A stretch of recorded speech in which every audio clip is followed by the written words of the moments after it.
Hey everyone, welcome to the session on Book Creator. I hope you find this session to be informative and engaging and you like it. I love Book Creator personally. I use it to create content for my students and then also to have my students create content for the class and maybe other kids too at times. So the first thing you're gonna have to do is you're gonna just go to bookcreator.com and sign in. Now, notice it is an app as well. You can get this app for iOS devices, Android devices. The functionality is a little different. There are things I prefer to do on a computer and things I prefer to do on the app. So if you have an iPad and you're interested, you might want to look into putting this on your iPads. So there's a little bit different things you can do here. So what we'll do first is we'll sign in. We're going to sign in as a teacher. You might hear my dog barking, and then just sign in with Google. And then, like everything, you're going to be asked to authenticate that it's you, especially the first time. Now, if you're using Chrome, this will remember you.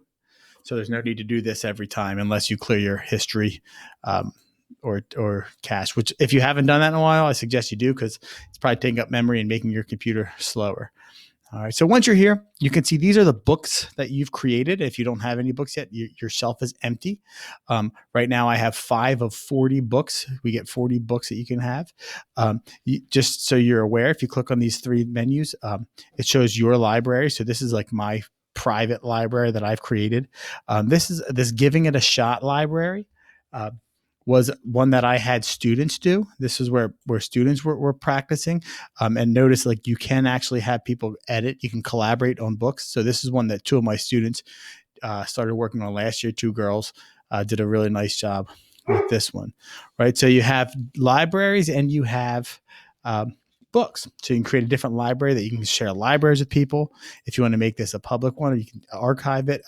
It's up to you how you go about doing this stuff. So what I want to take a look at now, though, also in here is just you have this resource center.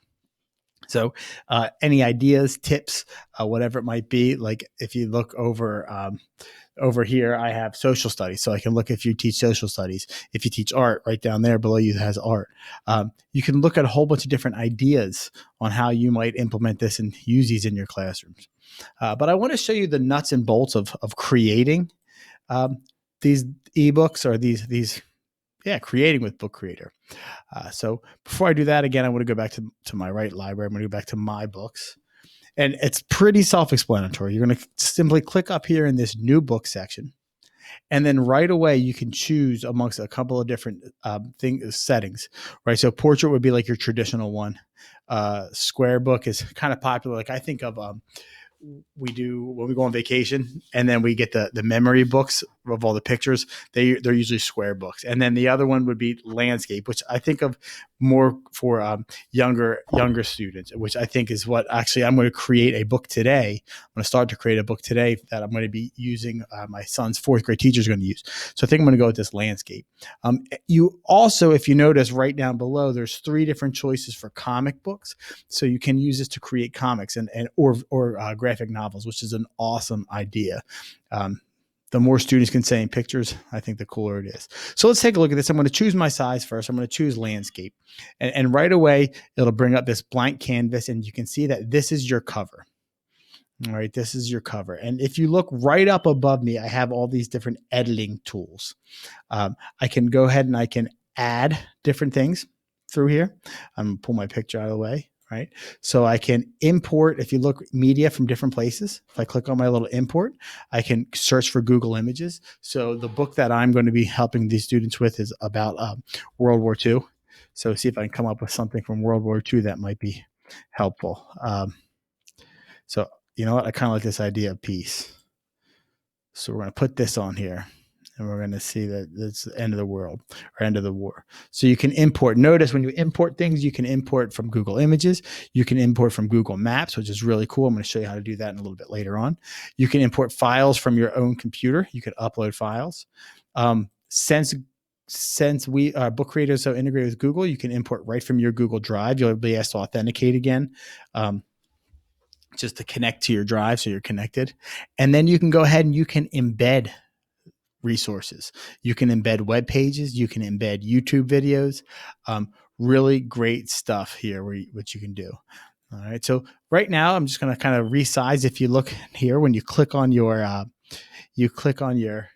picture, your image, whatever it is, you have these little four corners, which is how you can go ahead and resize your image if you'd like to. And notice it's kind of like Google where there's guidelines. When you hit the middle, if you're trying to center, you can do that. Now I know that's right in the center. All right. Now I don't like a white background. I don't know. There's something about white backgrounds that just kind of makes it a little bit boring to me. So you can choose solid colors. And if you look, they have some that are preset. I'm going to move myself out of the way over here. There's some other categories you can use too, right? So you can also go to this plus sign if you don't like any of these, and you can customize your colors, whatever makes sense to you. But I want to go back. I want to show you some of these different categories you can use. So like if you're interested in using a comic book as a background, you can go ahead and you can really make it pop. This is more of a serious tone, so I'm not going to go to the comics, but that's an option. You can use different types of paper.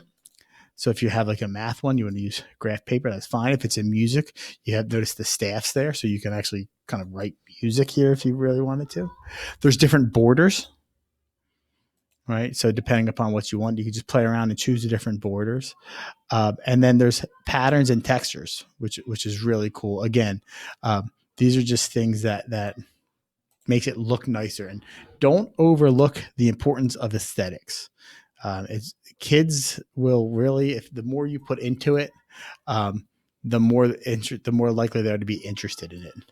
All right, so I'm going to go ahead and I'm going to kind of just drag this around, put it where I want to go. And so up in here now, I'm going to start to add some text. And the way you'll add text to these is, again, through this plus button, right? So now, aside from media, the other things you can add writing with a pen. So literally I can draw on here. Now notice I am not a good artist, so I can erase what I have. If you are using an iPad, if you want to draw, this is where having the iOS or the Android with a touchscreen might help. You can add text, or you can record your own audio or actually video too. So if you want to have videos, you can record your video into this one just to talk about things. All right, so now I'm going to just show you how to add text and how to manipulate this text for this one. So I'm going to just say a World War II. Let's do this one. And then hit done. Notice you can resize things, right? You can resize, you can italicize, bold, or you can hyperlink your text in here. Now, this doesn't really look like all that nice. And you might be thinking, well, how do I change the font and the format? That's up here in the information. All right. So right now it's by default, it's set to 18. I can change my font size. I can drag it. I can make it a little bit bigger if I want to. I can change the font type. I am not a big fan of the default. So I often change it to things. I love this Open Dyslexic one. It's actually, research shows that this type of text where it's heavier on the bottom than on the top, it helps with people with dyslexia to actually read. So kind of cool. I don't know. You never know. The more accessible you can make this, the better.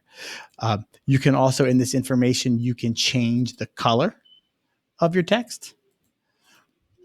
You can change the background if you want to. It's just like a text box, whatever, all the other different things that you've seen before.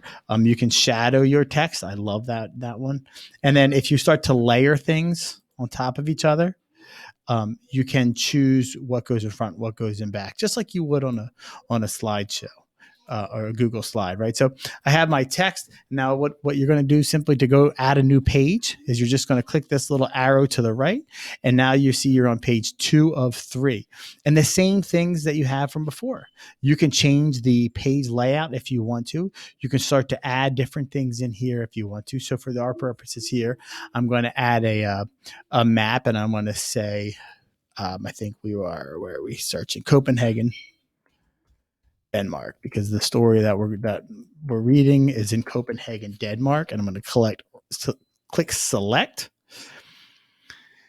and now we have a map. And then I can go ahead and I can just continue to add and edit things here as we see. If you want to preview your book at any time, it's this play button. Now you can see what my book looks like on the bookshelf.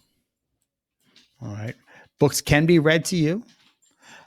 When you're ready to finish and share your book, if you click on this little share button, now you can publish it. You can download it as an ebook, which would be kind of like a PDF file. And you can share your links this way. All right. So hopefully this little brief introduction helps at least piques your interest for using this.